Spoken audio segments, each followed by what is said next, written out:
राधे राधे, जय माता दी। कैसे हैं आप सब? आशा करती हूँ कि माता रानी की कृपा से आप सब सही होंगे और मैं भी ठीक हूँ।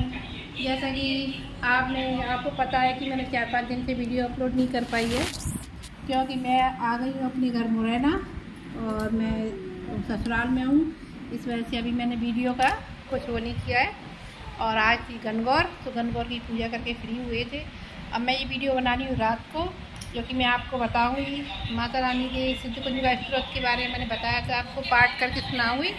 मैंने वो पाठ किया था, लेकिन मैंने वीडियो नहीं डाला उसका, क्योंकि मैंने पाठ सुबह किया था और सुबह के टाइम पर घर में सब होते हैं, तो मैं वीडियो अपलोड नहीं कर पाती, वीडियो शूट नहीं कर पाती। इसलिए अब मैं वीडियो बना रही हूँ, जो कि रात को बना रही हूँ। थोड़ा सा मुझे टाइम मिला है, जब करके सब सो गए, इसीलिए। तो अब बता दूँ मैं कि नवरात्रि के अब 3 दिन निकल गए हैं और अब 4-5 दिन बाकी हैं। तो आपको बताऊं कि आप जब आपको अपनी पूजा करते हैं, तो आपको उस पूजा का कहते हैं कि पूजा का फल क्यों नहीं मिला।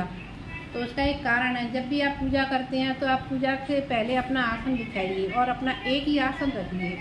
ना अपना आसन किसी को दीजिए, ना अपनी माला किसी को दीजिए। और आसन के जब आप बैठते आसन बिछा के, तो 3 बार, एक बार आसन पर जल डालिए और एक बार सिर पर जल डालिए थोड़ा सा, और फिर 3 बार आचमन कीजिए। पंचपात्री को सामने रख लीजिए और 3 बार आचमन कीजिए। ओम माधवाय नमः, केशवाय नमः, नारायणाय नमः करके, और हाथ धो लीजिए 4थी बार और आसन पर बैठ जाइए। जब आप अपना पाठ वगैरह पूजा जब कोई भी पूजा करके भी होते हैं, तो उसके बाद आप 1 चम्मच जल अपने आसन को थोड़ा सा मोड़ कर उसके कोने पर जरूर डालें और उस आसन के जल को अपनी मस्तक पर, आँखों पर लगाएं। अगर आप ऐसा नहीं करते हैं, तो पूजा का सारा फल इंद्रदेव चुरा ले जाते हैं, इसीलिए आपकी पूजा अधूरी रह जाती है, इसीलिए आपको पूजा का पूरा फल नहीं मिलता है। तो आज बस यही है कि, और फिर उसके बाद आसन को एक तरफ से ज़रूर मोड़ दें, जब भी आप आरती के लिए खड़े हो और जब भी आप पूजा का आपको पूरा फल मिलेगा। तो ये तो थी आसन से जुड़ी बात। अब आपको जैसे 9 दुर्गाओं पाठ करना है, तो आप सप्तशती का पाठ कर रहे हैं, जवारे वगैरह वो है। अगर आप पूरा पाठ नहीं कर सकते, तो आप कवच की 7 श्लोकी दुर्गा कर लीजिए। 7 श्लोकी के वहीं से पाठ शुरू होता है। और सप्तशती में, दुर्गा सप्तशती 13 अध्याय हैं, तो 13 अध्याय में से प्रथम, मध्यम और तृतीय चरित्र है। तो उसमें से चरित्र में से आप ऐसा करिए, प्रथम जो वो है चरित्र, उसमें से आप 1 खंड का पाठ कर लीजिए। जैसे कि कवच हो गया, कवच, अर्गला और कीलक, इन तीनों को कर लीजिए। और रात्रि सूक्त का कर सके तो रात्रि सूक्त का पाठ कर लीजिए, और नहीं तो सिद्ध कुंजिका का पाठ कीजिए। सिद्ध कुंजिका के पाठ से ये होता है कि सारी दुर्गा सप्तशती के पाठ का फल मिल जाता है। और अगर आप बिना सिद्ध कुंजिका स्त्रोत के पाठ करेंगे, तो आपका पूरी सप्तशती का पाठ का कोई फल नहीं रहेगा।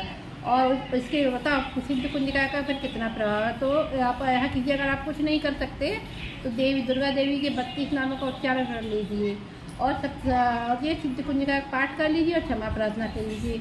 देखिए, मैंने क्षमा प्रार्थना पे एक वीडियो बनाई थी, तो आप उसको देख लीजिए। मैंने 4 दिनों से वीडियो कोई अपलोड नहीं किया, ना बनाई है।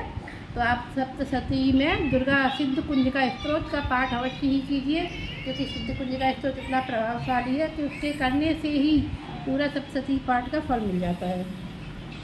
और उसके बाद नरवाण मंत्र की माला जरूर कीजिए। अगर आप नरवाण मंत्र की माला नहीं कर सकते, तो आप एक मंत्र होता है, वो बिल्कुल सादा मंत्र है, आप उसका दिन भर उच्चारण कर सकते हैं और तो उसको आप किसी भी टाइम कर सकते हैं। ना उसमें प्रणव लगाने की ज़रूरत है। अगर आपने गुरु दक्षा नहीं ली है, तो आप प्रणव नहीं लगाएंगे। प्रणव क्या होता है? प्रणव होता है ओम का उच्चारण। जैसे कि अगर आप गुरु द्वारा दीक्षित हैं, तो आप ओम करके उसको ओम क्लीम करके पाठ कर सकते हैं। तो आप ऐसे अगर नहीं किया है, आपने वो गुरु नहीं बनाए हैं, तो आप केवल क्लीम शब्द का उच्चारण करके ही उसकी एक माला कर सकते हैं, अगर आप पूरा नरवाण मंत्र है। क्योंकि क्लीम शब्द देवी सरस्वती का भी है, देवी लक्ष्मी का भी है, देवी महाकाली का भी है। तीनों के इसमें एक मेल है, तीनों में क्लीम शब्द का। क्लीम कृष्ण भगवान का भी है। ओम क्लीम कृष्णाय नमः, ये मंत्र आपने सुना होगा। तो क्लीम देव की नंदन है, जो हमारे भगवान श्री कृष्ण, उनका भी ये क्लीम बीज मंत्र है। क्लीम एक ऐसा मंत्र है जो सारी सृष्टि का संचालन करने में भी सहायता करता है। और क्लीम शब्द से ही सारे, इतना विस्फोटक शब्द है, आप जिसका एक माला करोगे तो आपको पता चलेगा कि एक माला में कितना प्रभाव है।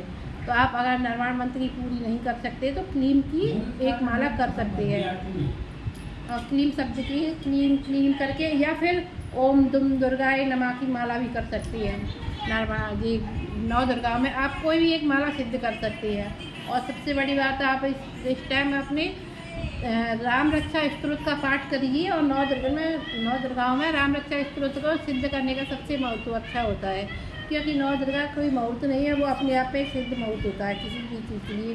तो 9 फूल रख लीजिए आप, जैसे कि पहले दिन से ही 9 फूल रखिए और 9 बार राम रक्षा स्तोत्र का पाठ कीजिए। अगर कोई बीमार व्यक्ति है तो उसको सामने बिठा के उसका अर्चन कीजिए।